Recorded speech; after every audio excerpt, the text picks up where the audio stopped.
L'objet de ce petit document est de rassembler des chiffres significatifs sur les aspects des énergies pour essayer d'y voir un peu plus clair.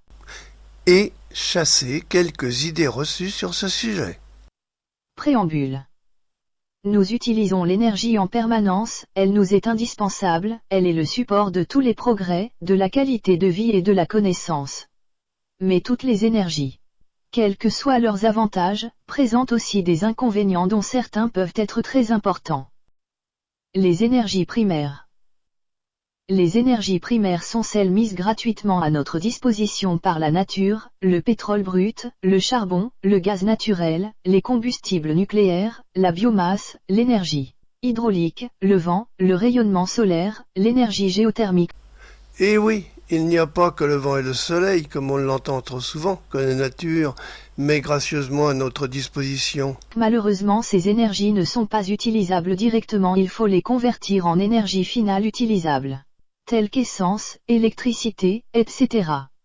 Cette conversion a un coût et différents inconvénients, pollution, perte. Utilisation des ressources énergétiques.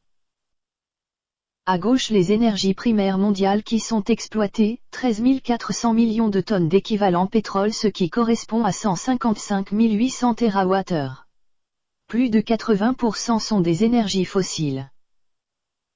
En France, à droite, les énergies finales que nous utilisons, 162 millions de tonnes d'équivalent pétrole, ce qui correspond à 1886 TWh. Près de 70% sont des énergies fossiles et 23% de l'électricité.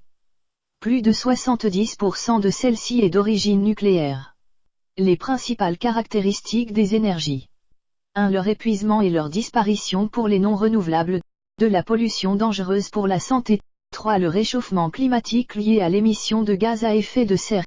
4. L'accidentologie. 5. La disponibilité et le stockage. Si divers et des chiffres surprenants. 1. La disparition des énergies non renouvelables.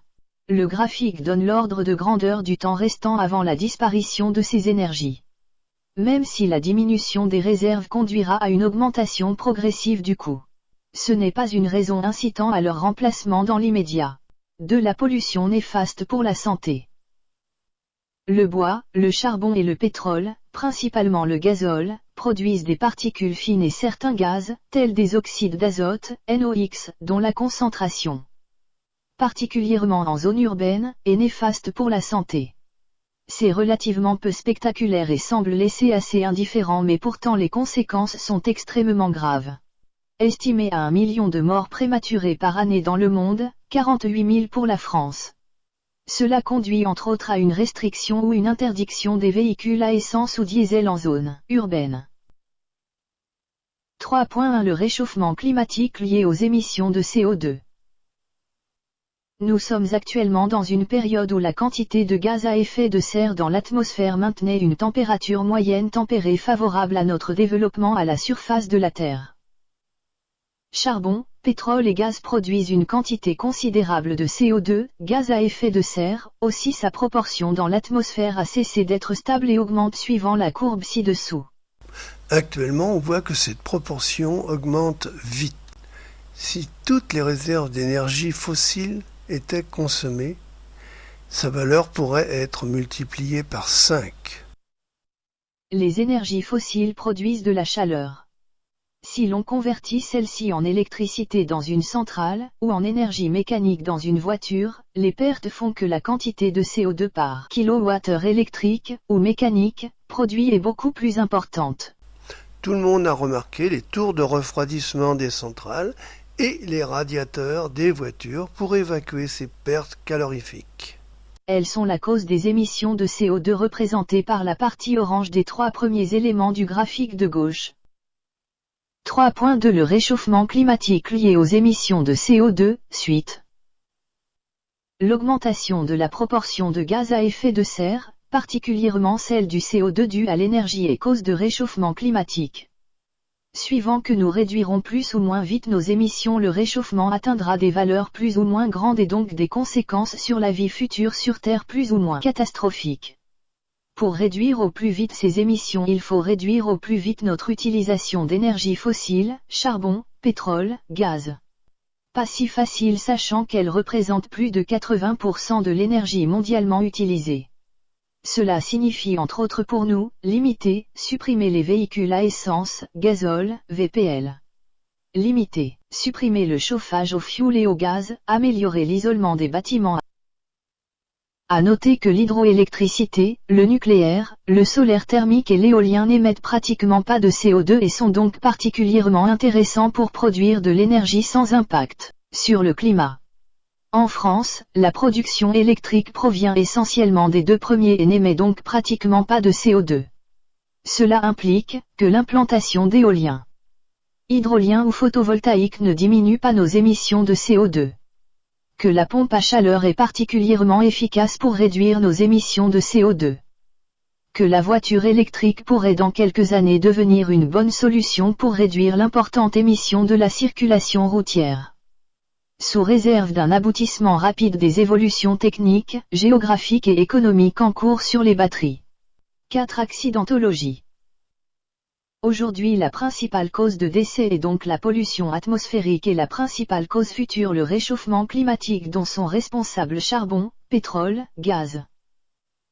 Le premier graphique met en relief les conséquences de rupture de barrages, particulièrement en Chine ainsi que les risques présentés par l'utilisation d'un gaz comme le GPL dans les véhicules, et, peut-être aussi comme l'hydrogène dans des véhicules futurs. Le second graphique montre les années de vie perdues pour la production électrique. Les sources qui entraînent peu de victimes sont l'éolien, le nucléaire et le solaire.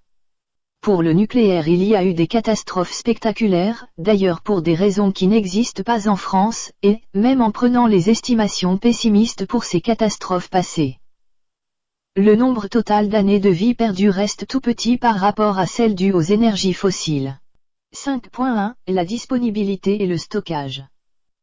Les énergies fossiles se stockent facilement, et en particulier le pétrole, dans un petit volume ce qui permet d'en disposer où et quand on en a besoin. Les productions électriques thermiques, nucléaires et hydrauliques sont également bien disponibles au moment du besoin. La production hydraulique, outre d'être renouvelable, permet de stocker de l'énergie pour en disposer au moment des pics de besoin, sous réserve de disposer de lacs de retenue. Cependant une baisse de pluviométrie peut affecter sa disponibilité.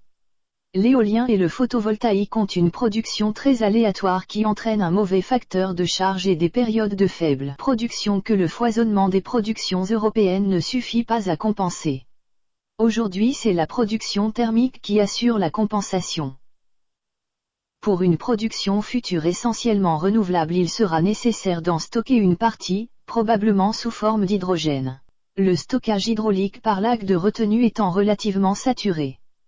5.2 La disponibilité et le stockage, suite. Ce stockage par hydrogène n'a pas un bon rendement global, de l'ordre de 1/3, et entraîne un surcoût sur une production déjà relativement chère, comme le montre le graphique. Ce rendement relativement faible de l'hydrogène pourrait aussi handicaper les futures voitures à hydrogène par rapport à celles électriques à batterie qui ont, elles, un excellent rendement. Si divers. Et surtout quelques chiffres qui m'ont particulièrement surpris. La pollution de notre voiture ce n'est pas grand-chose mais il y a près d'1 milliard de véhicules dans le monde et la pollution qu'ils représentent est beaucoup plus importante que les pollutions maritimes et aériennes. Et d'ailleurs ne sont-elles pas là que pour satisfaire nos besoins, à notre demande en quelque sorte? Le nucléaire produit des déchets radioactifs dont 1/10 à longue durée de vie, 150 000 m3 soit le volume d'un immeuble. Cela nécessite un stockage très rigoureux mais cette quantité de déchets, très petite à l'échelle du pays, ne met pas en cause la santé, ni l'avenir de la société. En France 70% de notre énergie est fossile, soit 3 fois plus que d'énergie électrique.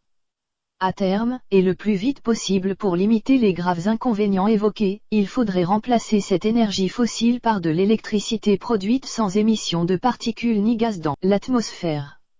Heureusement il n'y aurait pas besoin de la même quantité d'énergie électrique pour la remplacer. En effet beaucoup de bâtiments devraient faire l'objet d'améliorations de leur isolement. Un véhicule électrique a un excellent rendement et consomme environ 3 fois moins d'énergie électrique que la voiture équivalente ne consomme d'énergie de pétrole. Une pompe à chaleur nécessite 4 fois moins d'énergie électrique pour chauffer un bâtiment qu'une chaudière à fioul ou gaz ne consomme d'énergie fossile. En effet, dans un radiateur électrique, c'est l'énergie du réseau qui est transformée en chaleur. Dans une chaudière, c'est l'énergie contenue dans le fioul ou le gaz qui est transformée en chaleur. Avec une pompe à chaleur, la chaleur est prélevée à l'extérieur, qui est donc un peu refroidie, un peu comme dans l'intérieur d'un réfrigérateur. L'électricité, elle, ne sert qu'à actionner la pompe. Ainsi il semble raisonnable d'estimer que 3 fois moins d'énergie électrique fournirait le même service. Cela reviendrait quand même à doubler notre production électrique qui passerait de 500 à 1000 TWh par année. Par de simples règles de 3 à partir de la production des installations actuelles, voici avec quoi ces 1000 TWh peuvent être produits. En ajoutant 60 réacteurs de 1,3 TW aux 68 réacteurs actuels, ou encore avec 160 000 éoliennes de 3 MW, soit 40 fois le nombre actuel, ou 7000 km² de panneaux solaires, soit 110 fois la surface actuelle. En fait, pour les deux derniers, il faudrait encore plus et des usines de stockage pour compenser l'intermittence de leur production. Pour l'éolien, mais surtout le photovoltaïque, de tels ordres de grandeur sont inquiétants. Et pourtant, on les retrouve quel que soit le mode de calcul. Ils sont inquiétants quant aux ressources nécessaires et ils sont inquiétants quant aux surfaces occupées pour le photovoltaïque. Conclusion.